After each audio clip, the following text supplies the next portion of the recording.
تفہیم القرآن سید ابوالعلا مودودی سورہ فتح آیات 27 تا 29۔ اعوذ باللہ من الشیطان الرجیم بسم اللہ الرحمن الرحیم۔ لقد صدق اللہ رسولہ الرؤیا بالحق۔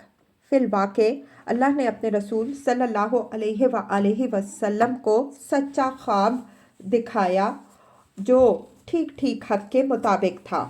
تفسیر۔ یہ اس سوال کا جواب ہے جو بار بار مسلمانوں کے دلوں میں کھٹک رہا تھا۔ وہ کہتے تھے کہ رسول اللہ صلی اللہ علیہ وآلہ وسلم نے خواب تو یہ دیکھا تھا کہ آپ صلی اللہ علیہ وآلہ وسلم مسجد حرام میں داخل ہوئے ہیں اور بیت اللہ کا طواف کیا، پھر یہ کیا ہوا کہ ہم عمرہ کیے بغیر واپس جا رہے ہیں؟ اس کے جواب میں اگرچہ رسول اللہ صلی اللہ علیہ وآلہ وسلم نے فرما دیا تھا کہ خواب میں اسی سال عمرہ ہونے کی تصریح تو نہ تھی، مگر اس کے باوجود ابھی تک کچھ نہ کچھ خلش دلوں میں باقی تھی۔ اس لیے اللہ تعالیٰ نے خود یہ وضاحت فرمائی کہ وہ خواب ہم نے دکھایا تھا اور وہ بالکل سچا تھا اور وہ یقیناً پورا ہو کر رہے گا۔ لَتَدْخُلَنَّ الْمَسْجِدَ الْحَرَامَ إِنْ شَاءَ اللَّهُ آمِنِينَ۔ انشاءاللہ تم ضرور مسجد حرام میں پورے امن کے ساتھ داخل ہوگے۔ تفسیر۔ یہاں اللہ تعالیٰ نے خود اپنے وعدے کے ساتھ انشاءاللہ کے الفاظ جو استعمال فرمائے ہیں، اس پر ایک معترض یہ سوال کر سکتا ہے کہ جب یہ وعدہ اللہ تعالیٰ خود ہی فرما رہا ہے تو اس کو اللہ کے چاہنے سے مشروط کرنے کے کیا معنی ہیں؟ اس کا جواب یہ ہے کہ یہاں یہ الفاظ معنی میں استعمال نہیں ہوئے کہ اگر اللہ نہ چاہے گا تو اپنا یہ وعدہ پورا نہ کرے گا، بلکہ دراصل ان کا تعلق اس پس منظر سے ہے جس میں یہ وعدہ فرمایا گیا ہے۔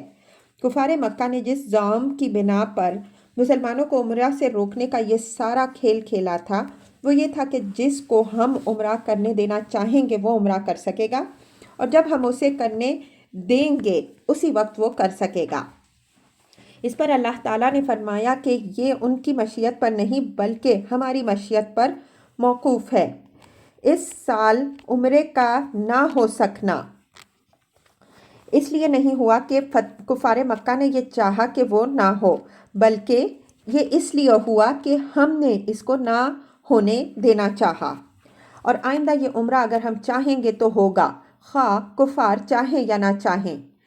اس کے ساتھ ان الفاظ میں یہ معنی بھی پوشیدہ ہے کہ مسلمان بھی جو عمرہ کریں گے تو اپنے زور سے نہیں کریں گے بلکہ اس بنا پر کریں گے کہ ہماری مشیت یہ ہوگی کہ وہ عمرہ کریں، ورنہ ہماری مشیت اگر اس کے خلاف ہو تو ان کا یہ بلبوتا نہیں ہے کہ خود عمرہ کر ڈالیں۔ یہ وعدہ اگلے سال ذی القعدہ سن 7 ہجری میں پورا ہوا۔ تاریخ میں یہ عمرہ عمرۃ القضاء کے نام سے مشہور ہے۔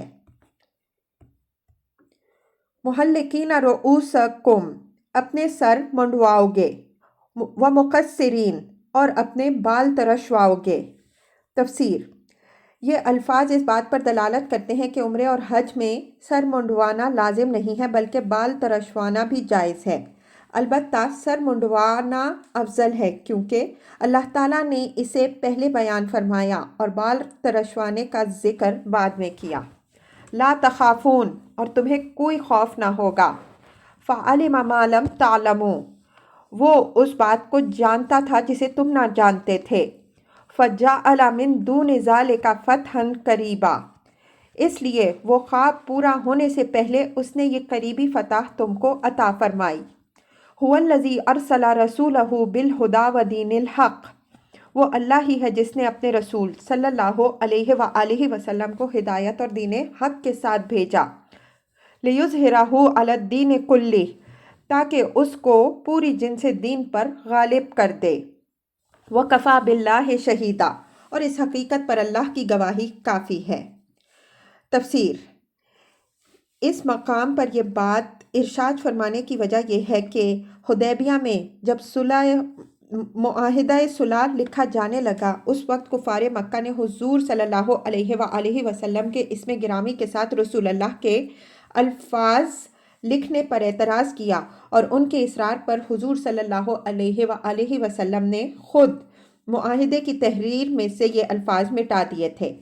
اس پر اللہ تعالیٰ فرما رہا ہے کہ ہمارے رسول کا رسول ہونا تو ایک حقیقت ہے جس میں کسی کے ماننے یا نہ ماننے سے کوئی فرق واقع نہیں ہوتا۔ اس کو اگر کچھ لوگ نہیں مانتے تو نہ مانیں، اس کے حقیقت ہونے پر صرف ہماری شہادت کافی ہے۔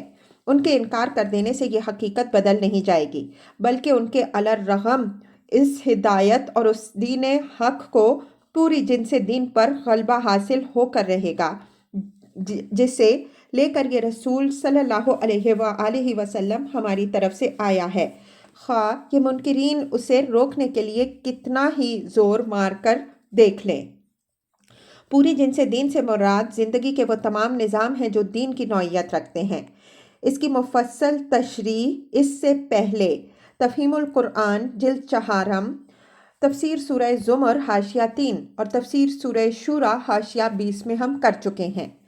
یہاں جو بات اللہ تعالیٰ نے صاف الفاظ میں ارشاد فرمائی ہے وہ یہ ہے کہ محمد صلی اللہ علیہ وآلہ وسلم کی بعثت کا مقصد محض اس دین کی تبلیغ نہ تھا، بلکہ اسے دین کی نوعیت رکھنے والے تمام نظامات زندگی پر غالب کر دینا تھا۔ دوسرے الفاظ میں آپ صلی اللہ علیہ وآلہ وسلم یہ دین اس لیے نہیں لائے تھے کہ زندگی کے تمام شعبوں پر غلبہ تو ہو کسی دین باطل کا، اور اس کی قہرمانی کے تحت یہ دین ان حدود کے اندر سکڑ کر رہے جن میں دین غالب اس سے جینے کی اجازت دے دے، بلکہ اسے آپ صلی اللہ علیہ وآلہ وسلم اس لیے لائے تھے کہ زندگی کا غالب دین یہ ہو، اور دوسرا کوئی دین اگر جیے تو ان حدود کے اندر جیے جن میں یہ اسے جینے کی اجازت دے۔ مزید تشریح کے لیے ملاحظہ ہو تفہیم القرآن جلد 4 سورہ زمر حاشیہ 48۔ محمد رسول اللہ، محمد اللہ کے رسول ہیں صلی اللہ علیہ وآلہ وسلم۔ والذین معہ، اور جو لوگ ان کے ساتھ ہیں، اشداء علی الکفار، وہ کفار پر سخت ہیں۔ تفسیر: اصل الفاظ ہیں اشداء علی الکفار۔ عربی زبان میں کہتے ہیں فلان شدید علیہ، فلاں شخص اس پر شدید ہے، یعنی اس کو رام کرنا اور اپنے مطلب پر لانا اس کے لیے مشکل ہے۔ کفار پر اصحاب محمد صلی اللہ علیہ وآلہ وسلم کے سخت ہونے کا مطلب یہ نہیں ہے کہ وہ کافروں کے ساتھ درشتی اور تندخوئی سے پیش آتے ہیں، بلکہ اس کا مطلب یہ ہے کہ وہ اپنے دین کی پختگی، اصول کی مضبوطی، سیرت کی طاقت اور ایمانی فراست کی وجہ سے کفار کے مقابلے میں پتھر کی چٹان کا حکم رکھتے ہیں۔ وہ موم کی ناک نہیں ہے کہ انہیں کافر جدھر چاہیں موڑ دیں، وہ نرم چارہ نہیں ہے کہ کافر انہیں آسانی کے ساتھ چبا جائیں۔ انہیں کسی خوف سے دبایا نہیں جا سکتا، انہیں کسی ترغیب سے خریدا نہیں جا سکتا۔ کافروں میں یہ طاقت نہیں ہے کہ انہیں اس مقصد عظیم سے ہٹا دیں جس کے لیے وہ سر دھڑ کی بازی لگا کر محمد صلی اللہ علیہ وآلہ وسلم کا ساتھ دینے کے لیے اٹھے ہیں۔ رحماء بینہم، اور آپس میں رحیم ہیں۔ تفسیر: یعنی ان کی سختی جو کچھ بھی ہے دشمنان دین کے لیے ہے، اہل ایمان کے لیے نہیں۔ اہل ایمان کے مقابلے میں وہ نرم ہیں، رحیم و شفیق ہیں اور ہمدرد و غمگسار ہیں۔ اصول اور مقصد کے اتحاد نے ان کے اندر ایک دوسرے کے لیے محبت اور ہم رنگی و سازگاری پیدا کر دی ہے۔ تراہم رکعا سجدا یبتغون فضلا من اللہ ورضوانا، تم جب دیکھو گے انہیں رکوع و سجود اور اللہ کے فضل اور خوشنودی کی طلب میں مشغول پاؤ گے۔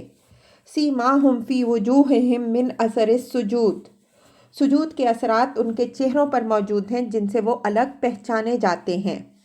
تفسیر: اس سے مراد پیشانی کا وہ گٹا نہیں ہے جو سجدہ کرنے کی وجہ سے بعض نمازیوں کے چہرے پر پڑ جاتا ہے، بلکہ اس سے مراد خدا ترسی، کریم النفسی، شرافت اور حسن اخلاق کے وہ آثار ہیں جو خدا کے آگے جھکنے کی وجہ سے فطرتاً آدمی کے چہرے پر نمایاں ہو جاتے ہیں۔ انسان کا چہرہ ایک کھلی کتاب ہوتا ہے جس کے صفحات پر آدمی کے نفس کی کیفیات بآسانی دیکھی جا سکتی ہیں۔ ایک متکبر انسان کا چہرہ ایک متواضع اور منکسر المزاج آدمی کے چہرے سے مختلف ہوتا ہے۔ ایک بد اخلاق آدمی کا چہرہ ایک نیک نفس اور خوش خلق آدمی کے چہرے سے الگ پہچانا جاتا ہے۔ ایک لفنگے اور بدکار آدمی کی صورت اور ایک شریف اور پاک باز آدمی کی صورت میں نمایاں فرق ہوتا ہے۔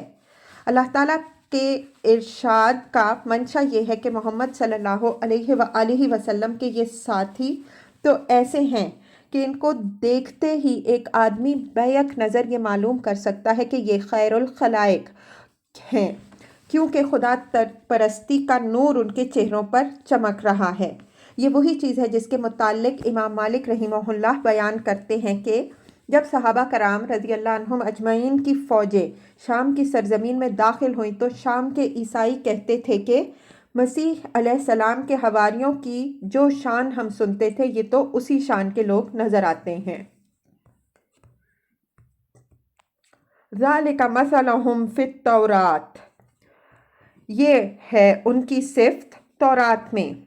تفسیر: غالباً یہ اشارہ کتاب استثناء باب 33 آیت 2 تا 3 کی طرف ہے، جن میں رسول اللہ صلی اللہ علیہ وآلہ وسلم کی آمد مبارک کا ذکر کرتے ہوئے آپ صلی اللہ علیہ وآلہ وسلم کے صحابہ کرام رضی اللہ عنہم اجمعین کے لیے قدوسیوں کا لفظ استعمال کیا گیا۔ اس کے سوا اگر صحابہ کرام رضی اللہ عنہم اجمعین کی کوئی صفت تورات میں بیان ہوئی تھی تو اب وہ موجودہ محرف تورات میں نہیں ملتی۔ وَمَثَلَهُمْ فِي الْإِنْجِيلِ، اور انجیل میں ان کی مثال یوں دی گئی ہے۔ تفسیر: یہ تمثیل حضرت عیسیٰ علیہ السلام کے ایک وعظ میں بیان ہوئی ہے، جسے بائبل کے عہدہ نامہ جدید میں اس طرح نقل کیا گیا ہے۔ اور اس نے کہا، خدا کی بادشاہی ایسی ہے جیسے کوئی آدمی زمین میں بیج ڈالے اور رات کو سوئے اور دن کو جاگے، اور وہ بیج اس طرح اگے اور بڑھے کہ وہ نہ جانے۔ زمین آپ سے آپ پھل لاتی ہے، پہلے پتی، پھر بالیں، پھر بالوں میں تیار دانے، پھر اب جب اناج پک چکا تو وہ فی الفور درانتی لگاتا ہے کیونکہ کاٹنے کا وقت آ پہنچا۔ وہ رائی کے دانے کی مانند ہے کہ جب زمین میں بویا جاتا ہے تو زمین کے سب بیجوں سے چھوٹا ہوتا ہے، مگر جب بو دیا گیا تو اگ کر سب ترکاریوں سے بڑا ہو جاتا ہے اور ایسی بڑی ڈالیاں نکالتا ہے کہ ہوا کے پرندے اس کے سایہ میں بسیرا کر سکتے ہیں۔ مرقس باب 4 آیات 26 تا 32۔ اس وعظ کا آخری حصہ انجیل متی باب 13 آیات 31 تا 32 میں بھی ہے۔ کزرعٍ، کہ گویا ایک کھیتی ہے، اخرج شطأہ، جس نے پہلے کونپل نکالی، فآزرہ، پھر اس کو تقویت دی، فاستغلظ، فاستویٰ علی سوقہ یعجب الضراء لیغیظ بہم الکفار، پھر وہ گدرائی، پھر اپنے تنے پر کھڑی ہو گئی، کاشت کرنے والوں کو وہ خوش کرتی ہے تاکہ کفار ان کے پھلنے پھولنے پر جلے۔ وعد اللہ الذین آمنوا وعملوا الصالحات منہم مغفرۃ واجرا عظیما، اس گروہ کے لوگ جو ایمان لائے ہیں اور جنہوں نے نیک عمل کیے، اللہ نے ان سے مغفرت اور بڑے اجر کا وعدہ فرمایا ہے۔ تفسیر: ایک گروہ اس آیت میں منہم کی من کو تبعید کے معنی میں لیتا ہے اور آیت کا ترجمہ یہ کرتا ہے کہ ان میں سے جو لوگ ایمان لائے اور جنہوں نے نیک عمل کیے، اللہ نے ان سے مغفرت اور بڑے اجر کا وعدہ فرمایا ہے۔ اس طرح یہ لوگ صحابہ کرام رضی اللہ عنہم اجمعین پر تان کا راستہ نکالتے ہیں اور دعویٰ کرتے ہیں کہ اس آیت کی روح سے صحابہ رضی اللہ عنہم اجمعین میں سے بہت سے لوگ مومن و صالح نہ تھے، لیکن یہ تفسیر اسی صورت کی آیات 4، 5، 18 اور 26 کے خلاف پڑتی ہے اور خود اس آیت کے ابتدائی فکروں میں بھی مطابقت نہیں رکھتی۔ آیات 4 تا 5 میں اللہ تعالیٰ نے ان تمام صحابہ رضی اللہ عنہم اجمعین کے دلوں میں سکینت نازل کیے جانے اور ان کے ایمان میں اضافہ ہونے کا ذکر فرمایا، جو حدیبیہ میں حضور صلی اللہ علیہ وآلہ وسلم کے ساتھ تھے، اور بلا استثناء ان سب کو جنت میں داخل ہونے کی بشارت دی۔ آیت 18 میں اللہ تعالیٰ نے ان سب لوگوں کے حق میں اپنی خوشنودی کا اظہار فرمایا جنہوں نے درخت کے نیچے حضور صلی اللہ علیہ وآلہ وسلم سے بیعت کی تھی، اور اس میں بھی کوئی استثناء نہیں۔ آیت 26 میں حضور صلی اللہ علیہ وآلہ وسلم کے تمام ساتھیوں کے لیے مومنین کا لفظ استعمال کیا گیا ہے۔ ان کے اوپر اپنی سکینت نازل کرنے کی خبر دی گئی ہے اور فرمایا ہے کہ یہ لوگ کلمہ تقویٰ کی پابندی کے زیادہ حقدار ہیں اور اس کے اہل ہیں۔ یہاں بھی یہ نہیں فرمایا گیا کہ ان میں سے جو مومن ہیں صرف انہی کے حق میں یہ خبر دی جا رہی ہے۔ پھر خود اس آیت کے بھی ابتدائی فقروں میں جو تعریف بیان کی گئی ہے وہ ان سب لوگوں کے لیے ہے جو محمد صلی اللہ علیہ وآلہ وسلم کے ساتھ تھے۔ الفاظ یہ ہیں کہ جو لوگ بھی آپ صلی اللہ علیہ وآلہ وسلم کے ساتھ ہیں وہ ایسے اور ایسے ہیں۔ اس کے بعد یکا یک آخری فقرے پر پہنچ کر یہ ارشاد فرمانے کا آخر کیا موقع ہو سکتا ہے کہ ان میں سے کچھ لوگ مومن و صالح ہیں اور کچھ نہ تھے۔ اس لیے یہاں من کو تبعید کے معنی میں لینا نظم کلام کے خلاف ہے۔ در حقیقت یہاں من بیان کے لیے ہے، جس طرح آیت فَاجْتَنِبُوا الرِّجْسَ مِنَ الْأَوْثَانِ بتوں کی گندگی سے بچو میں من تبعید کے لیے نہیں بلکہ لازماً بیان کے لیے ہے، ورنہ آیت کے معنی یہ ہو جائیں گے کہ بتوں میں سے جو ناپاک ہیں ان سے پرہیز کرو، اور اس سے نتیجہ یہ نکلے گا کہ کچھ بت بھی پاک قرار پائیں گے جن کی پرستش سے پرہیز لازم نہ ہوگا۔